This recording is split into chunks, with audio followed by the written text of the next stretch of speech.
The definition of warrior leadership is, I have found my purpose in the world. I have learned how to bring my purpose to others. I am living my purpose, leaving nothing on the table, nothing untried, living my someday goals as now.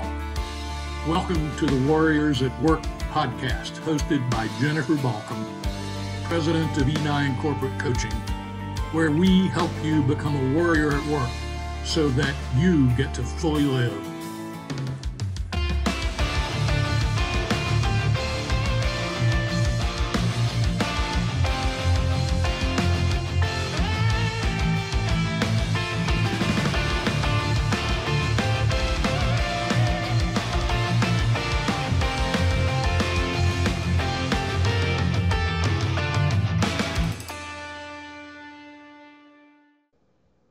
So today starts a new podcast series on all of the things that keep us from living our dreams, from doing the thing we really want to be doing. And the first one that we're going to start with today is, what if I have no idea what the thing is that I want to be doing? And what if I've spent years and years and years having no idea what the thing is that I want to be doing? And I've been listening to everybody else talking about all the things that they want to be doing, that they love doing. Some of them are doing it, some of them aren't doing it, but they all seem to know what they're doing, and they talk about finding your purpose and finding your why, and I have no idea what it is. And it's so irritating listening to everybody else talk about it, because I don't really like what I'm doing right now, but I don't really know what I want to be doing. And now I'm pissed, because I'm tired of thinking about and wondering about what it is that I want to be doing and why I don't know what it is. Today, we are talking about unstucking yourself when nothing has made a difference. And you have tried everything. You've read books, you've been to classes, you've talked to coaches, you've listened to speeches, you've watched TEDx talks, you've talked to your friends, you've listened to all of the people that have something to say about why they love doing what they're doing and how you can find what you will like doing. And you've maybe found some things. Maybe somewhere along the way you found some things that you liked to do. And then a month later you didn't like them anymore. And then you've engaged with your friends or your family and they've said, there's that one thing you were always really good at. And you've said, oh yeah, maybe that's it. Maybe that's the thing I should be doing. And then you didn't really sign up for classes, or you signed up for a class and you went for like 2 weeks and then you didn't want to do it anymore. Or maybe you actually did the classes and you got certified. And then you didn't really start doing it. Or maybe you started doing it and then you quit after a month or a year. Because it wasn't the thing. And you thought it was the thing, and you went through all the steps, and you did all the things that people said you should do when you find your thing, and it wasn't your thing. And now you're just sort of irritated and pissed off, and you've probably gone through the spaces of like being hopeless, and then being hopeful again, and being pissed off, and then letting it go and being happy again. And then deciding, okay, I'm going to start over. I'm going to figure this out now. And then it didn't work. And you've maybe gone through a lot of those places and just kind of given up. And so now, either you're successful or you're not successful. And you've been doing something for a long time that you don't really like doing, or you haven't really consistently been doing anything for a while. So, if you're one of all of these people, I am speaking to you. And I know that you probably came across this and went, oh great, here's something else called Warriors at Work, where I'm supposed to light up and love my life and do all the things and be really happy and really excited and forget to eat lunch and work long hours and not care about it. And it's one more thing where I'm not going to find what I like because I've done it all already. And someone else is going to have some wise advice and something to say. And it's going to be like all the other things I've already heard 50 times already, that I've already gone through, that I've already tried. And there's nothing left. I've tried being negative. I've tried being positive. I've tried being pissed. I've tried being happy. So I am talking to you. For those of you who have been through that. I have not been through that with my career. I have been through that in some other areas of my life. So as I'm talking through all of the things that you're probably going through, I just listed off all of the things that I have been through in this other area of my life. So let me tell you, I really get what that feels like. And this is a little subtle, what I'm about to point out. It's actually important. It's really important. And it is probably the thing that's holding you back. But it takes a minute to find it. So stay with me here. It is likely that if you have spent all that time and all that energy and done all those things to try to find the answer to this and you haven't found it, it is likely that what's stopping you is something called a secondary payoff. And what that means is that there's a reason you're staying stuck. Stay with me, because I know you've tried everything and you're sitting there with some expletives in your head thinking, no, there is absolutely not a reason I'm staying stuck. I've wanted this. I've looked for it. I've done all the things to find what really matters to me in life and I haven't found it. I get that. I have been there. And I need you to trust me a little bit that there is likely a reason that you're staying stuck and you don't see it. And the secondary payoff is something like, I'm going to list a few things. Now notice, as I list these things, that if you instantly think, no, it's not that, it might be that. So, for example, if you have a family member, if your father always said to you, you're never going to amount to anything, your response to that might have been one of two things. It might have been, oh yeah, I'll show you, and then you became really successful. And you became really, really, really successful to prove him wrong, except that you became really, really successful in something you don't actually like. Now, some of you probably feel like I just looked into your soul. So take a breath. Stay with me. Some of you probably feel like, no, I didn't do that. So check that. You know, if you have a quick response to what I'm saying, it's possible it might be true for you. So you might have wanted to prove that your dad was wrong and become really, really, really successful in something that the whole world would agree means that you're successful in order to prove your dad wrong, except it's something you don't really like. And the reason that you can't find what you like, is that it's outside the realm of possibility for you because it doesn't fit with what you think of as being really successful. It might be making something where you would make a lot less money, something where you would have a lot less power or a lot less visibility or a smaller title. Maybe you'd be working for yourself and no one would know what you were doing. So if you are out to prove someone wrong who told you you would never be anything, then you may have gone for something where everyone would agree that you've become something. And the reason that you can't find what you really love is because it doesn't fit within the boundaries of things that are impressive to everybody. And so you're not willing to look at it. You could probably name one thing or two things or five things that you really like doing, but it wouldn't give you an impressive title or lots of money. And therefore, it's never occurred to you to do that as a career. Another example is someone told you that you were never going to amount to anything, and you decided to prove them right. You decided to show them how much they screwed up your life by telling you that. Now, I'm not saying that you consciously decided. I'm saying that there's some part of you that may have gone, oh yeah? Okay, fine. And so you've never picked anything. You've never had a successful career.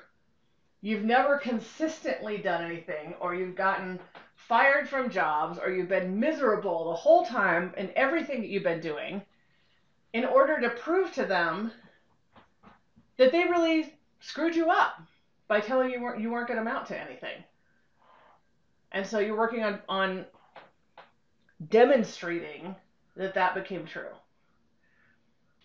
Or it's possible that you really, really want to be in charge. And it probably to you feels like you deserve to be in charge, or like you know more than everyone else, or like you do it better than everyone else. And so that's the secondary payoff to you not deciding what you would really love and moving forward, that you just want to prove to everyone that you're in charge. And similar to that, you may have someone in your life that you feel like you're in competition with. Either you compete with them or they compete with you. And what you really want is to win. And it may not feel like that every day. Please note, you may be a really nice person. I'm not saying that everybody listening to this is a jerk. There's a lot of folks, a lot of us that are really nice people that get caught up in secondary payoffs unknowingly. We don't know we're doing it. We don't see it. People who work in sectors helping folks are all still human. And so there may be someone in your life, a brother or a sister, a best friend, a boss, a coworker, somebody that you feel like competes with you, or you're kind of competing with them, and you might not want to admit that you're competing with them, but maybe you are, and you feel like they're just always in your space and you can't quite get them out of your head and out of your space. It's driving you a little crazy, and there's a part of you that just wants to win, or that just wants to be better. There may be a part of you that feels like you should be better. And the problem with all of these things that I'm naming is, if you're trying to prove someone wrong from your childhood, if you're trying to prove someone right from your childhood, if you are really feeling like you can do it better and that you should be in charge, or you should be doing it better than everyone else, or if you feel like there's someone you're sort of competing with, or they're competing with you and you're trying not to compete but you're getting drawn in, all of these things will end up unconsciously running your world. And it's all of those things that will keep you from being able to really let go and access what actually really matters to you. They're subtle. It takes a minute to find it. And I would suggest that you start looking. Because if you have been trying and trying to find what you love forever and ever, and you've never found anything that lights you up, and you've done all the things and it's still not working, there is something there that's actually keeping you stuck. And it may not be immediately obvious. You may have to start observing how you respond to people and things around you and notice what's really driving you. Who's that person that you're responding to, that you want to be better than or worse than, that you want to prove your success to or prove your failure to? What is it exactly that is keeping you in that place from being able to decide, from being able to really access what matters to you? Look outside of the norm. If you want to prove your success to someone, then look outside the realm of what you consider to be acceptable alternatives and dreams to find what really matters to you. If what's blocking you is proving that you're a failure to someone, then you likely already know what you like. You likely already know what your dream is. And you just don't want to implement it because you've told yourself a story about I'm always going to fail. But the real reason you've told yourself that story is to prove to someone else that you're always going to fail. And all there is to do is give up being a failure and do the thing you love. There's more on that later. I know there's a lot to what I just said, and it's not quite that simple, but that's the first step. If what's there for you is wanting to win your competition with someone, You may need to go for a hike,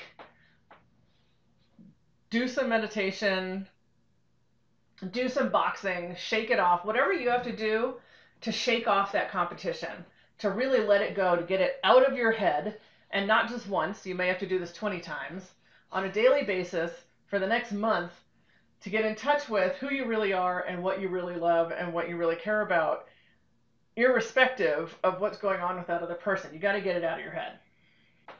And if what's going on for you is you think that you're better than everyone around you, and by the way, you really might be. I'm not saying you're a jerk for thinking that you're better than everyone around you. But if that's how everything is occurring to you and you feel like you need to prove that you're better than everyone around you, and have everyone pay attention to you because you're better than everyone around you, and that you should be promoted because you're better than everyone around you, notice that what comes up over and over is that you're better than everyone around you, and that's the game you're in. That's where your head is stuck. That's where you're focused. And it's driving your thinking like a tunnel. All you can see is whether or not you're better than everyone around you and how everyone should be responding to that. And there's like 1,000 other opportunities out there outside of whether or not you're better than everybody around you.